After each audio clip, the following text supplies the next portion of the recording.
Maestro సిండికేట్లో మీ personal and business promotions కోసం కింది నెంబర్కు కాంటాక్ట్ చేయండి.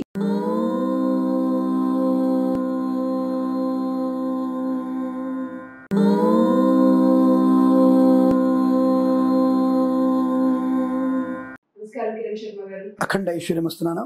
సో కార్తీక మాసంలో దీపం పెట్టలేని వారు ఏం చేయాలి అంటారు?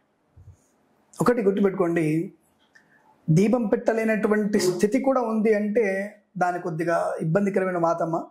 ఎక్కడో దగ్గర అంటే కార్తీక పురాణంలో ఒక బ్రాహ్మణుడు అనేకమైనటువంటి పాపకర్మలు చేస్తూ, అంటే జుగుప్సాగరణ పనులు చేస్తూ, వ్యభిచారం చేస్తూ, అనేక మంది ఆడపిల్లల్ని దోచుకుంటూ, మానాన్ని దోచుకుంటున్నటువంటి వ్యక్తి ఒక సమయంలో ఇంకొక జాతి అమ్మాయిని రమించడానికి సమయం లేక, స్థలం లేక శివాలయంలోకి వెళ్ళి వాళ్ళు అక్కడ సంభోగం చేస్తారు.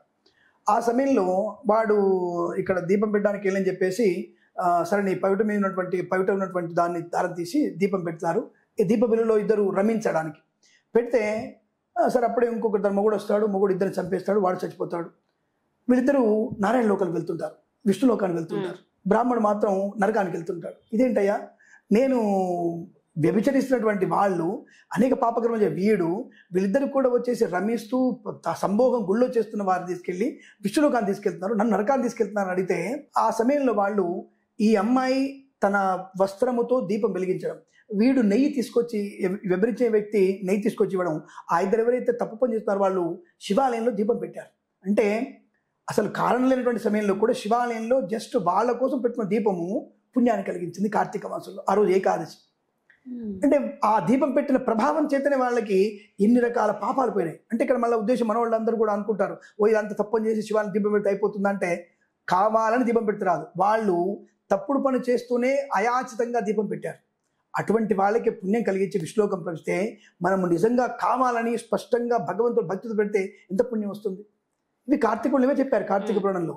అందుకనే వాళ్ళ దీపం పెట్టారు కాబట్టి విష్ణులోకానికి వెళ్తున్నారు, నువ్వు వాళ్ళని చంపావు కాబట్టి మీరు నరకంలోకి వెళ్తున్నావు అంటే అప్పుడు ఆవిడకి పశ్చాత్తాపం చెంది లేదు తప్పు నాది క్షమించండి, నేను నాకు పెట్టిన దీపంలోంచి కొంత భాగాన్ని నాకు భర్తకి ధారపోస్తుందని చెప్పేసి ఆ క్షణంలో భర్తకి ధారపోస్తే ఆయన కూడా విష్ణులోకం తీసుకెళ్తారు. అది వేరే విషయం. అంటే ఇక్కడ ఏమిటి, ప్రాయశ్చిత్తం, అయాచితంగా అనాయాసంగా మనం చేయగలిగే పూజలు పునస్కారాలు పుణ్యాన్ని కలిగిస్తాయని చెప్పబడుతుంది. అదే మనం కావాలని స్పష్టంగా భక్తులు చేస్తే ఎంత పుణ్యం ఉంటుంది. కాబట్టి ఎవరైనా సరే దీపం పెట్టలేని వారు అనేటువంటి భావం ఉన్నప్పుడు అయితే ఇక్కడ ఒక విషయం, నిజంగానే పాపం దీపం పెట్టలే వాళ్ళు ఉంటారు అనేటప్పుడు ఎవరు దీపం వెలిగించారు, ఎవరైనా ఒకరు దీపం వెలిగించారుగా, అక్కడికి 2 చుక్కల నెయ్యి చుక్కలు తీసుకెళ్ళి దీపం వేటి. దీపం పెట్టలేని వారు కొంతమందికి ఈ నేను గుళ్ళోకి వెళ్ళండి, మా ఇంట్లో నాస్తికులు అండి, మేము క్రిస్టియన్ అండి, మేము ముస్లిమ్స్ అండి, మేము పెట్టలేమండి, మమ్మల్ని ఏం చేయమంటారు అంటే ఎక్కడ దీపం పెడతాను అనుకో, గుడి బయటనో గుడి దగ్గర ఎక్కడో దీపం పెడతారు, ఆ 2 వీళ్ళు వెళ్తూ 2 చుక్కలు నెయ్యి దాంట్లో వేసేయండి, అదే పుణ్యం మీకు ప్రాప్తిస్తుంది. దీపం పెట్టిన ఫలితాన్ని పొందుకునే అవకాశం ఖచ్చితంగా ఉంటుంది. సో కొంతమంది ఆడవాళ్ళకు మనం గమనిస్తే కొన్ని అడ్డు వచ్చే అవకాశం ఉంటుంది. అలాంటి సమయాల్లో ఎప్పుడు పెడితే మంచిది అంటారు? ఈ కార్తీక మాసంలో మళ్ళీ ఏ రోజుల్లో పెట్టొచ్చు అంటారు? ఒకటి మనకి ఎటువంటివి పురాణం స్పష్టంగా చెప్పబడింది. స్కాంద పురాణంలో, పద్మ పురాణం స్పష్టంగా చెప్పబడింది. మనకి శివ పురాణంలో మీకు ఈ నెల మొత్తం కూడా మీరు దీపాలు పెట్టవచ్చు. అడ్డు అనేది 5 రోజుల వరకే అడ్డు ఉంటుంది. అదొకటి. కొంతమందికి మైల పురుడు వచ్చే అవకాశం, మన గ్రహచారం బాలేక మైలు వచ్చి మైలు అయిపోగానే పురుడు వచ్చి, పురుడు అయిపోగానే అడ్డు వస్తుంది అనుకున్నాం. అంటే 10, 15, 20 రోజులు అడ్డు వచ్చింది, 5 రోజులు మిగులుతాయిగా కనీసం. అంటే ఎంత అడ్డు వచ్చినా మీకు మిగులుతుంది కాబట్టి ఉంటుంది.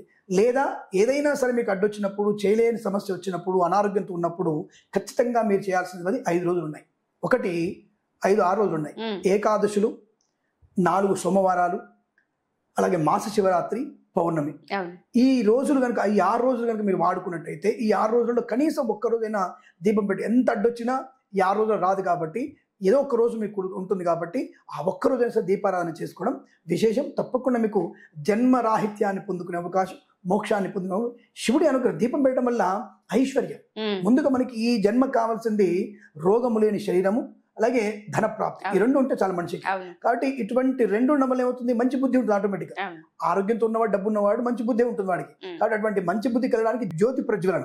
కాబట్టి ఈ 6 రోజులలో చేసుకున్న వారికి దీపం పెట్టడం వల్ల ఐశ్వర్యం ప్రాప్తిస్తుంది. ధనం బాగా, ఐశ్వర్యం అంటే ధనము, ఆనందము, ఆరోగ్యము, యశస్సు, కీర్తి ఇవన్నీ కూడా బలంగా ఉంటాయి. ఇది విశేషంగా మనకి పనికొచ్చే అవకాశం. అలాగే ఇప్పుడు రాజకీయ రంగంలో కొంత ఎన్నికల హడావుడి ఎక్కువ ఉంది కాబట్టి ఎవరు రాజకీయ నాయకులు కూడా విజయాన్ని సాధించాలనుకున్నప్పుడు తప్పకుండా మీరు షోడశ దీపాలు ఉంటాయి, 16 రకాల దీపాలు ఉంటాయి. ఈ 16 రకాల దీపాలు పెట్టుకోవడం మంచిది. అలాగే నందాదీపం ఒకటి ఉంటుంది. ఈ మాసంలో పౌర్ణమి రోజున నందాదీపం కనీసం ఎవరు చేయలేకపోయినా ఈ పౌర్ణమి రోజున నందాదీపం పెట్టుకోగలిగితే, అంటే ఒక బియ్య పిండితో కానీ గోధుమ పిండితో కానీ దీపం చేసి ఆ దీపానికి ఆవు నెయ్యి వేసి 3 వత్తుల్ని వెలిగించాలి. 3 వత్తుల్ని ఒకటిగా చేసి వెలిగించి తులసి కోట దగ్గర పెట్టినా, మీకు శివాలయంలో పెట్టినా, విష్ణువాలయంలో పెట్టినా ఈ నందాదీపం వల్ల మంచి ప్రయోజనం ఉంటుంది. రాజకీయ నాయకులకి అద్భుతమైనటువంటి విజయాన్ని పొందుకునే అవకాశం ఖచ్చితంగా ఉంటుంది. ఓకే. అండ్ చాలా మంది అడిగేది ఏంటంటే ఉసిరి దీపం పెట్టేటప్పుడు, ఉసిరి చెట్టు దగ్గర పెట్టేటప్పుడు ఏ సమయంలో పెడితే మంచిది, సమయాన్ని పర్టికులర్గా అడుగుతారు. నిజమే. అంటే ఇది కార్తీక మాసంలో మనకు వచ్చేటువంటి ఒకటి కాలభైరవాష్టమి కూడా ఒకటి వస్తుంది. కాలభైరవాష్టమి 12వ తారీఖు ఉంది మనకి. కాలభైరవాష్టమి రోజు కనుక మీరు దీపాలు వెలిగిస్తే రోగముతో బాధపడుతున్న వారికి రోగనాశనం కలుగుతుంది. శత్రు బాధ ఉన్న వారికి శత్రు బాధ నుంచి విముక్తులయ్యేటువంటి అవకాశం ఉంటుంది. ఇది కాలభైరవాష్టమి రోజున ఉదయకాలంలో పెడితే మంచిది. అందరూ సాయంత్రం పెట్టమంటారు.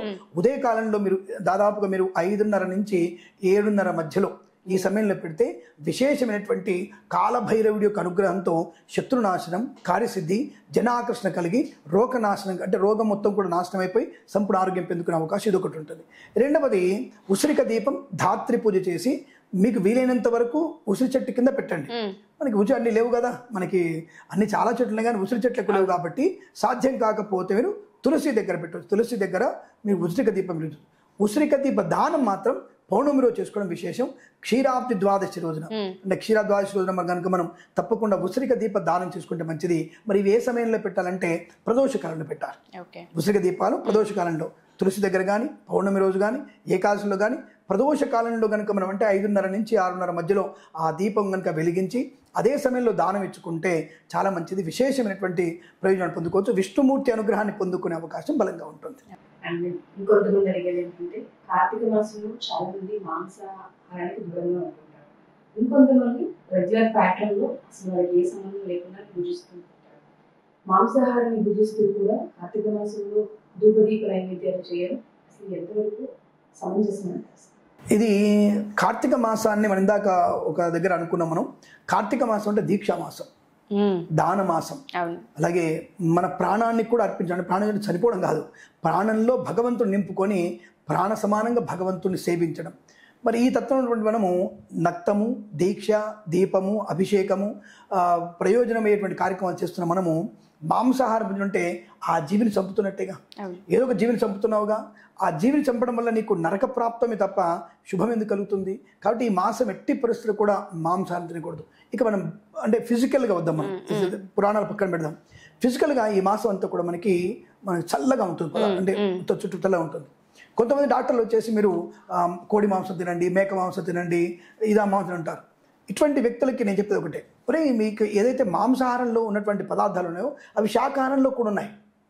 మీరు ఏదైతే ప్రోటీన్స్ అవి రావాలనుకుంటున్నారో శాకాహారంలో బోలెడు ఉన్నాయి. పాలకూరలో, తోటకూరలో, గోకరికాయలో ఉంది, తర్వాత మనకి మునగాకులో ఉంది, మునగకాయల్లో ఉంది, తర్వాత ఆలుగడ్డల్లో కొంత ఉంది, అరటిపండులో ఉంది, కాశ్మీర్ ఫలం, ఆపిల్ పండు ఉంది, నల్ల ద్రాక్ష పళ్ళల్లో ఉంది.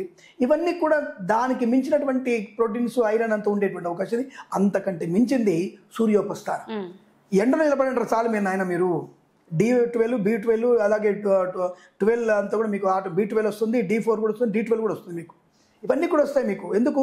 సూర్యుని దగ్గర సూర్యోదయం తర్వాత ఒక అరగంట తర్వాత 7-7:30 మధ్య ప్రాంతంలో సూర్యుని ముందు 15 నిమిషాలు ఉండండి చాలు. మీరు ఏది మామూలుగా శరీరం కనిపించేట్టుగా, చేతులు కనిపించేట్టుగా, కాళ్ళు కనిపించేట్టుగా ఒకసారి మీరు సూర్యుని నిలబడి నమస్కారం చేసుకోండి.